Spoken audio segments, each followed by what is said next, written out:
জীবনে প্রথমবার গরু কিনতে গেলাম, সে ভিডিও আজকে তোমাদের সাথে শেয়ার করব। পুরোটা ভিডিও দেখলে বুঝতে পারবে। কোরবানির একটা ব্লগ নিয়ে চলে আসলাম। আসসালামু আলাইকুম, কেমন আছেন সবাই? আশা করি সবাই ভালো আছেন। যে যেখান থেকে আমার ভিডিও দেখতেছেন অসংখ্য ধন্যবাদ জানাচ্ছি। আর যেহেতু আগামীকাল ঈদ, সবাইকে ঈদ মুবারক জানাচ্ছি। আর যারা নতুন তারা অবশ্যই আমার পরিবারের সাথে যুক্ত হয়ে যাবেন। আজকে পরিবারের সবাই মিলে বাচ্চাদেরকে নিয়ে চলে গেছিলাম গরু কিনতে। এই জীবনে প্রথম গরু কিনতে গেলাম, হাটে গেলাম। যেমন ভালো একটা অভিজ্ঞতা বা যাই কিছু হোক না কেন, আসলে মজাই লাগছিল। জীবনে প্রথমবার গেলাম, একসাথে সবাই মিলে গেছিলাম। তো গরু দেখতেছি, পছন্দ করতেছি। তো মোটামুটি অনেকগুলো গরু দেখা হয়েছে, পছন্দ করতেছি।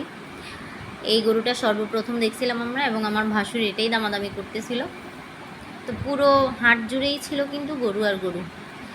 বিশেষ করে বড় গরুই আমাদের কিনছিল, যার কারণে আমি মোটামুটি সবগুলো গরুর একটু একটু করে ভিডিও করার চেষ্টা করছিলাম। আর প্রচুর পরিমাণে গরু ছিল, মানুষের চাইতে গরু ছিল বেশি।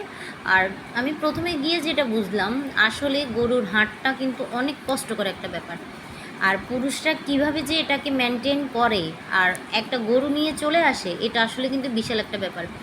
আমি গিয়ে হেঁটে দেখে মানে কিছুক্ষণের মধ্যে আমার মনে হচ্ছে যে একটা দাম দিয়ে আমি গরুটা নিয়ে চলে যাব। মানে হাঁটাহাঁটি বা দেখাশোনা ওরকম কিছুই না। আর বড় বড় গরু অনেক উঠছে, ছোট গরুর চাইতে অনেক বেশি বেশি গরু উঠছে, দেখতেও সুন্দর ছিল। আর এই জিনিসটা, এই হাটের ব্যাপারটা হচ্ছে একটা ধৈর্যের ব্যাপার।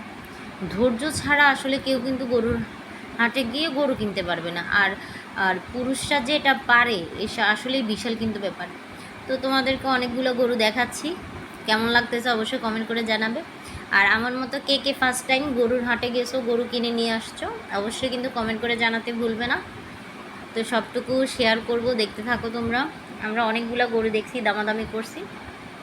তোমার 10 মণ বা 8 মণ, 3 লাখ, 3.5 লাখ, 2,70,000, 80, এরকম মানে সবগুলো এরকমই দাম ছিল। আর আমাদের সবার কিন্তু বড় বড় গরুগুলোই পছন্দ হয়েছে। আমাদের বাজেটও ছিল বড় গরু, আমরা কিনেও আনছি বড় গরু। তো অবশ্যই দেখতে পারবা আমরা কোন গরুটা কিনে আনছি। আর কোন গরুটা কিনে আনছি সেটা দেখতে হলে পুরো ভিডিওটা দেখতে হবে, ঠিক আছে? আর এভাবে হেঁটে হেঁটে গরু কিনা, পছন্দ করা, চয়েস করা, দাম জিজ্ঞাসা করা, দাম কষাকষি করা, বিশাল একটা ব্যাপার, ঠিক আছে? তো মোটামুটি ভালোই লাগছে প্রথমবার যাওয়াতে। আর একটা জিনিস যেটা ভয় পাচ্ছিলাম, যে বাচ্চাদেরকে নিয়ে গেছিলাম, সাবধানতা যেটা অবলম্বন করা দরকার সেটাই মূলত করছিলাম। আলহামদুলিল্লাহ সুন্দরভাবে সুস্থভাবে আসলে দেখে শুনে আন্দাজ করে নিয়ে আসছিলাম, ভালোই লাগছিল। তো সব কিছুই হচ্ছে ধৈর্যের ব্যাপার একেবারে। মানে এই আজকে গিয়ে বুঝলাম যে আসলে ধৈর্য জিনিসটা কত বড় একটা ব্যাপার। আর যত বেশি ধৈর্য ধরে থাকা যায় বা ইয়ে করা যায়, ভালো লাগে। আর আমার কাছে এই গরুটা খুবই ভালো লাগছিল। এই গরুটার দাম হচ্ছে তোমার 4 লাখ টাকা, ঠিক আছে? 4 লাখ টাকা চাইছিল গরুটা, আমরা 2,70,000 পর্যন্ত বলছিলাম, ওরা দেয় নাই। তারপর আর এই গরুটা নেওয়া হয় নাই। ভালোই লাগছিলো। এই গরুটা অনেক বিশাল ছিল, মানে আমরা বিশাল ছিলাম। আমি ভাবছিলাম আমার মেয়ে গরু দেখে ভয় পাবে, ও একা একা হাঁটছে, মজা করছে, ভালোই লাগছিল আসলে।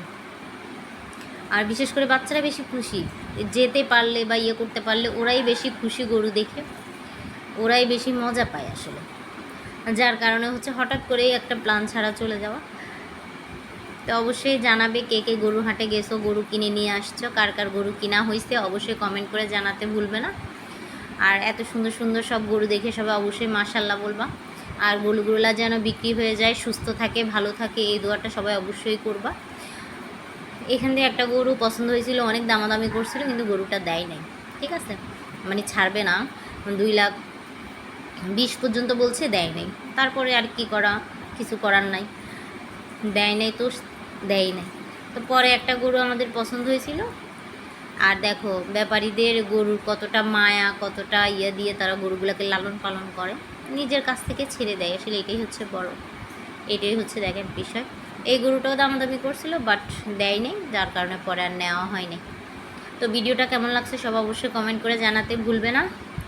আর আমরা কোন গরুটা কিনছি অবশ্যই দেখতে পেয়েছো, অবশ্যই দেখতে পারবে। আমরা এই সর্বশেষ এই গরুটাই কিনলাম 2,40,000 দিয়ে। সবাই ভালো থাকবে, সুস্থ থাকবে, আল্লাহ হাফেজ।